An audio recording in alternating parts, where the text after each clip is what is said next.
Ito na wireless microphone Samsung Galaxy Earbuds. Ayan.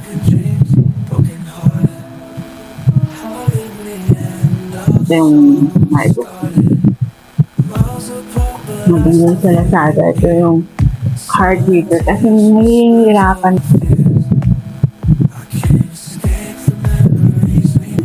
Level AI noise cancellation. Kanya sa kalaki. Ito yung Blue Wow J-Baan. Mas malaki po kaysa ito.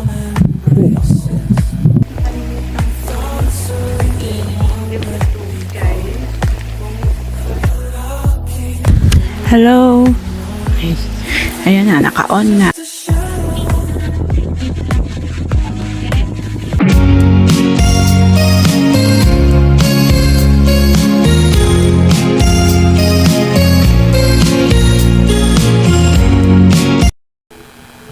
So, hey, Suzanne, welcome back again sa aking YouTube channel. Today is we're talking about tech time capsule journal. So, for today's vlog, mayroon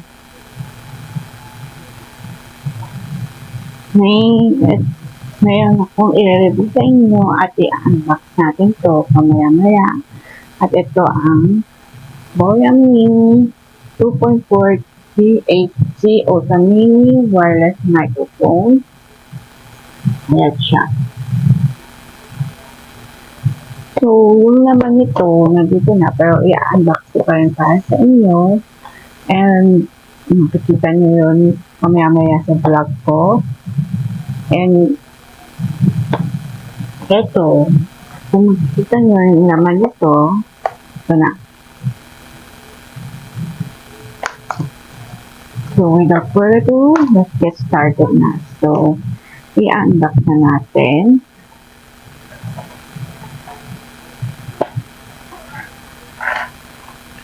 Meron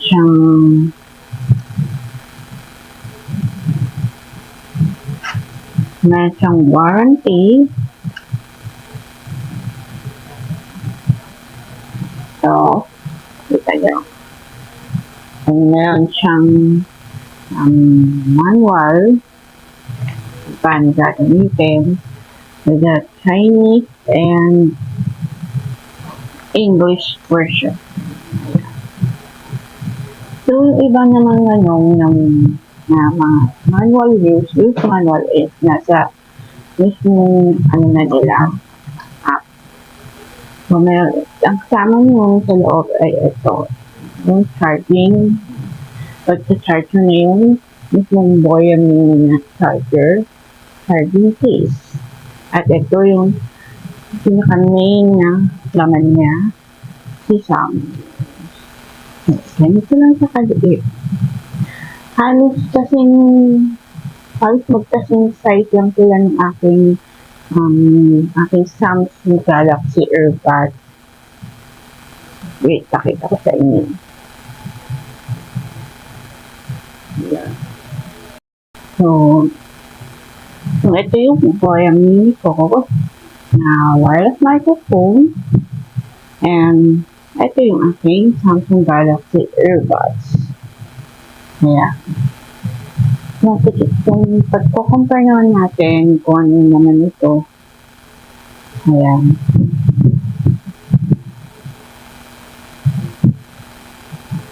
Tapos, ayan.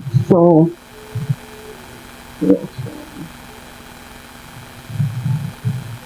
kumbaga,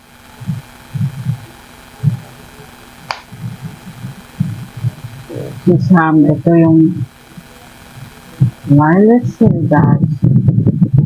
Ito yung microphone. Halos magkasing size ng sila. Kahit ang black. And ang kinuha ko nga po pala sa Boya Mini wireless microphone ko is yung aking Type-C. Mostly ang aking cellphone is Type-C ang port niya.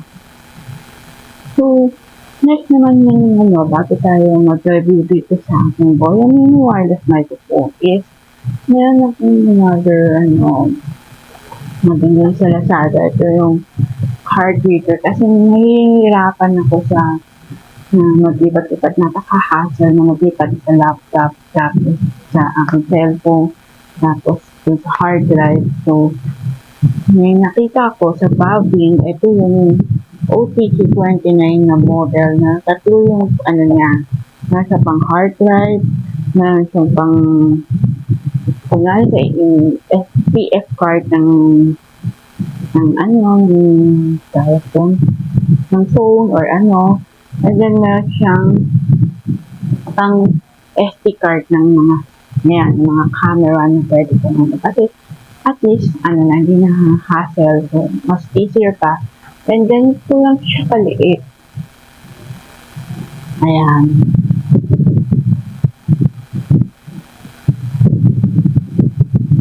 Ganyan. So, ito raw ay 3-in-1 interface design 153 to USB 3.0, 1 SD card and slot, and 1 PS card slot to meet your diverse connection needs. Fast data transmission. The USB 3.0 interface ensures rapid data transfer, making file exchange more efficient. Then, wide compatibility effortlessly connect with both phones, computers, offering strong compatibility and a wide range of uses. Compact design, small and portable, and easily carried with you for connection anytime, anywhere. So, kung gusto mo, kunwari, nasa travel ka, madali nang ilipat yung files o video habang nasa travel ka or habang vacation ka. Pero, lalagay mo lang sa bag mo, diba? Okay. Ito rin namang Boya Mini wireless microphone ko. Compact din siya na pwede mo rin gawin kahit saan. So, kung kumari, namamasal ka sa mall, gusto mo mag-vlog, may naka-microphone, ito na yung dala-dala mo. Hindi ka rin magpahasal na magdadala ng ganito kalaking microphone para lang habang nagtatraffic, habang lalakad-lakad ka, habang nag-vlog, ito na yung pinasama mo with your cellphone. So, ang anong kasi nito, ito set natin. Ito naman is, sabi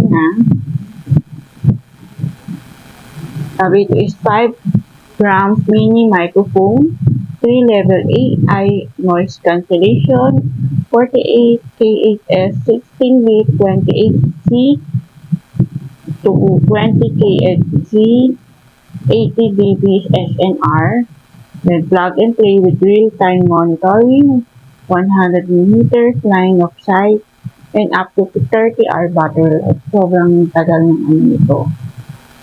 Boya Mini, ang model nito is Boya Mini 14 for Type-C. Ayan. So, tara, let's comparison review na natin ito sa ating dalawang cellphone. Bali, ang kasi, ang pagko-compare natin, papakita ko na lang dyan yung mismong dating review ko dun sa dati kong microphone na to. Ito siya. Ganyan sa kalaki. Ito yung Blue Wow J11. Ayan. Ito naman siya, pero yung isang connector niya, hindi na nadoon yung iPhone ko. Kaya, ito na yung niregalo ko nila mga daddy, yung Boya Mini wireless microphone. Ito yung kaibahan, mas malaki ito kaysa dito. Diba? Mas compact kaysa rito. Ang lightweight pa. So, meron dito noise reduction. Ayan. Tapos, ito yung microphone niya.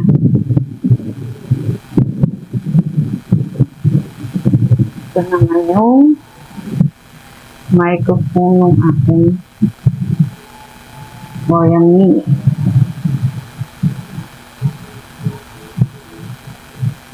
Ito lang. Kaibahan niya. Isa. Mas maliit to, mas madaan. Magdaan din to, pero mas malaki siya ng kaunti. Ang sobra.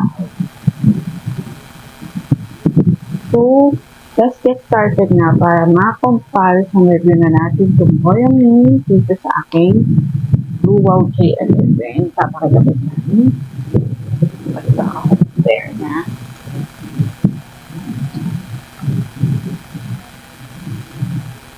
Okay.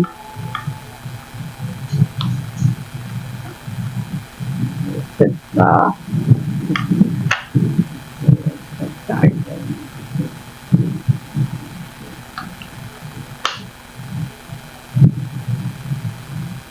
So, let's get started na.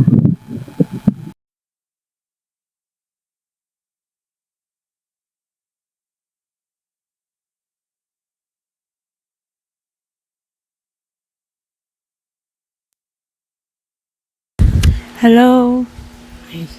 Ayan na, naka-on na, naka-connect na tong dalawa. Itong Boya Mini wireless microphone ko. So, lalagay ko lang dito. So, eto siya. Ganyan lang siya kaliit. Parang wala ka lang nilagay na microphone. So, testing natin yung level 1 na noise reduction nito.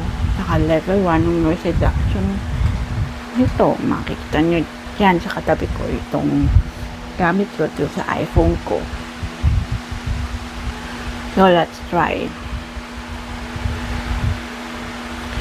Dito natin. Okay. Ito level 1 na noise reduction nito. So, nakita nyo mayroon akong electric fan kanina habang gamit ko to. Nung hindi ko pa noon yung noise reduction nito.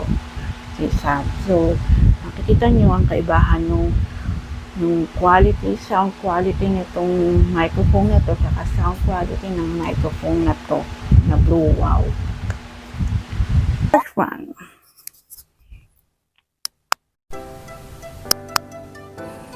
This is the level 1 noise reduction of Blue Wow J11. Second one. So next one, level 2 na noise reduction ng Boya Mini saka ng Blue Wow J11. Ayan natin. Ito na ang level 2. So mayroong sound na doon sa gawin doon, mayroon ng sound pa rito. So narinig din pa ba yung boses ko? Ito may sound quality ng noise reduction ng level 2. Paano naman itong level 3? Level 2. Ito nga. This is the level 2 of noise reduction. Paano naman itong level 3 ng Blue Wow J11 at ng Boya Mini wireless microphone? Let's see ano ang kaibahan niya. Ito na ang level 3 ng noise reduction ng Boya Mini wireless microphone na to. So, makikita niyo kaibahan ng level 3 ng Blue Wow saka ng Boya Mini. This is the level 3.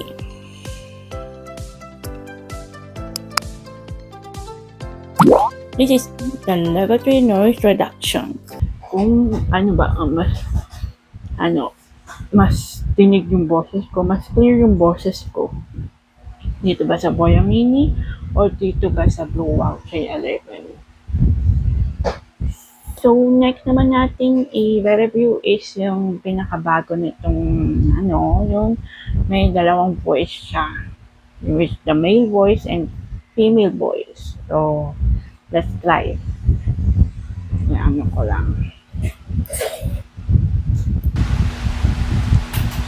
So, tingnan natin. Double click daw. Yung receiver. Okay. Hey Sam and welcome back again sa aking YouTube channel. Ito ang main voice ng Boya Mini microphone na to. So, At ano ang mas naiba pa boses ko? Hindi ba ito yung boses ko na original voice, mismong voice? So let's try naman yung ating female voice o goddess voice. So let's get started na. Ito naman yung female voice o goddess voice, si Sam. Kung mapapansin nyo ang kaibahan ko kanina, hanggang sa ngayon, kung ano yung boses ko ngayon. So, okay ba ang aking voice ngayon? Na ano nyo, tingnan nyo. Ang kaibahan parang 1 meters lang dito. So, dinig pa rin ba yung female voice o goddess voice ko? So, ibalik muna natin sa aking original voice, okay? Okay, ito na ang ating female original voice, si Sam. So, nakita nyo mga kaibahan ng mga boses ng bagong features nitong Boya Mini Wireless microphone. So, ano ba ang mas maganda itong Blue Wow J11? Ito kasi wala siyang mga female voice, mga chip, mga etc. Ang meron siyang noise reduction. Samantalang sa teka. Yan ako lang. Para yan. Kasi noise reduction lang meron ito. Wala itong ito. May mga iba pang features. Yun nga yung main voice, female voice, and original voice. So, sisama nyo ang mas anong mas na nyo na mapagdedesisyonan nyo na pinakagusto nyong microphone para sa pag-vlog nyo or kahit saan. For me, ang aking suggestion for all of you, kung may bago ka pa lang sa mga vlog or bago ka pa lang aspiring vlogger ka pa lang like me, then eto na ang bilhin mo, budol charot. Pero itong bilhin nyo kasi mas maganda siya at mas komportable mong gamitin at mas talagang magagamit mo siya sa kahit saan kang magpunta. Tapos ito, next time natin i-review to. Okay, unboxing ko lang to, then afterwards i-review na natin. So next time na lang natin to i-review.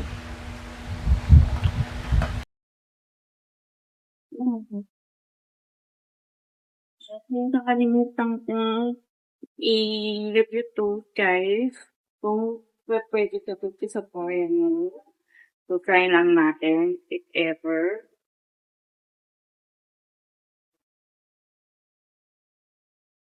Tingnan natin. Tayo sa sito. Ito ako vlog. Okay. Tingnan lang natin na testing natin. Ito Type-C to micro USB plug.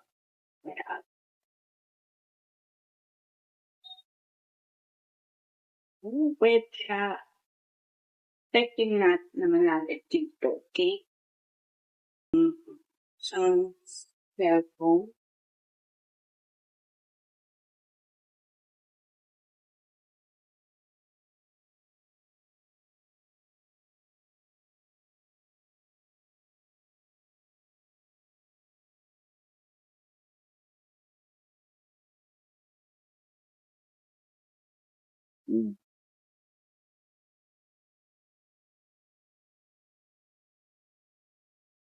Okay.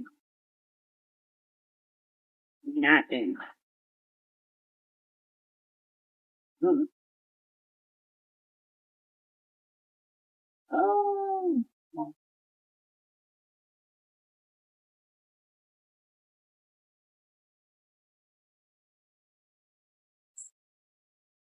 Okay. Hey, Sita, welcome back again sa YouTube channel. Okay, parang effective ba? Gaano ba? Kung ngayon naman, okay naman siya dito sa aking Samsung A10s. So, micro USB kasi ang import nyo. So, mamaya check natin kung okay ba siya. Yun nga.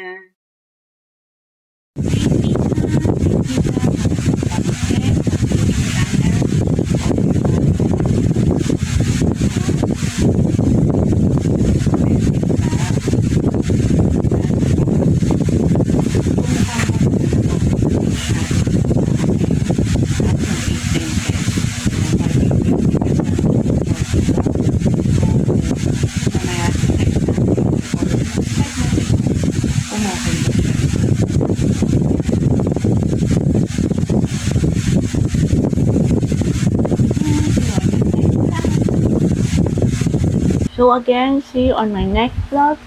See Sam, may natutunan ba kayo sa aking sa pagre-review ng ating Boya Mini Wireless Microphone? Bagong approach and intro to about sa Tech Time Capsule Journal natin. So see you on my next vlog or next journal about this Tech Time Capsule. Bye! May nakalimutan pala ako, si Sam, na banggitin about this microphone.